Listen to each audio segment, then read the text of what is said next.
Life is Strange Reunion sadly has no native Mac version, but you can still play it on your Apple machine, and I'll show you the different options that I tested on my M3 Max MacBook Pro with 36 gigs. I'll start with the easiest and most streamlined ways to play it, then I'll cover some other options and give you some sensible optimization suggestions. But before you choose which one you want, you'll have to buy the game. To help you, we'll leave links in the description to where you can purchase it, and we'll also add links to discounts when such are available. Now let's get to the ways to play it. Here are the two methods that gave us best results.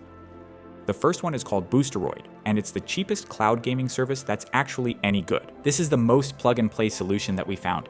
The main draw of Boosteroid and cloud gaming in general is that your machine doesn't matter so long as you can supply it with around 40 megabits of stable internet. You can crank up everything to max even in 4K, and you should be more than fine.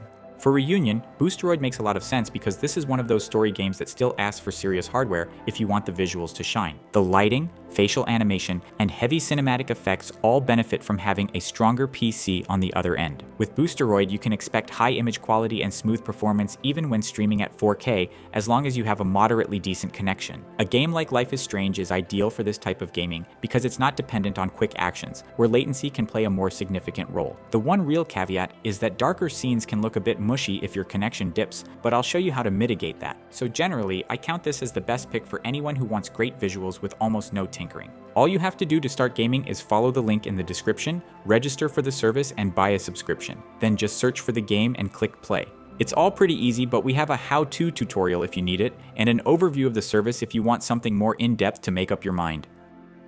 Crossover is hands down the best non-cloud method to play Windows games on Mac in 2026. It will give you the ability to play anywhere you want without internet limitations, and scales better with newer Macs. But you're not going to get anywhere near the graphical fidelity or performance you'll have with cloud solutions. Crossover is the best local route here. On my M3 Max MacBook Pro, I got about 60 FPS at 1080p resolution on medium settings, which is already a very playable result. That said, Reunion does have some pretty hefty requirements for this type of game, so I'd say an M1 Pro with 16 GB is the minimum that makes real sense for local play. The trade-offs are the usual ones: some scene-to-scene dips, possible shader hitching, and heavier moments around reflections. It's a solid option, but you do need to keep realistic expectations. Also, with this method, you can use mods for single-player games, and there's a 14-day free trial. To use Crossover, click the link in the description, enter your email, and download the app. Then, after you install Crossover, you must click the Try Now option for the 14-day trial. If you need a longer tutorial, visit our video on that. Just note that the experience with Crossover can sometimes vary between updates, so don't be surprised if it suddenly starts to break the game. If this happens, check our site for the detailed instructions, or you'll have to research this on your own. For a balanced setup that can help both with cloud streaming compression and local play, I'd go for medium shadows, medium reflections, and medium anti-aliasing. You can try high textures if you've got the hardware, but be ready to lower that too. I would only lower the main resolution scale further if you still get dips, because that gives you the biggest uplift, but also the fastest hit to image clarity. The other methods are a variation of this theme. AirGPU is the rent a gaming PC by the hour option. You buy credit, spin up a Windows machine, then stream it through Parsec or Moonlight. You pay by the hour and prices vary depending on what machine you rent, but the average is around $1. Then you also need to pay for local storage, which is $3.50 per month per 50 gigabytes with a minimum of 100 gigs. Shadow PC is the subscription version of the same idea, where the lowest monthly subscription fee is $34 for US users, and it only goes up from there. EU users get a cheaper plan option that costs €20 per month, but that's still more than twice the monthly fee for Boosteroid's base plan. Sikarugir is the free DIY version of Crossover. It works great when it works, but it's more inconsistent, less intuitive, and has a lengthy setup. As for the setup, you first need to install Homebrew, then Sikarugir itself, then Steam, and then the actual game. The process takes a bit more time compared to the other methods here, and so is beyond the scope of this video.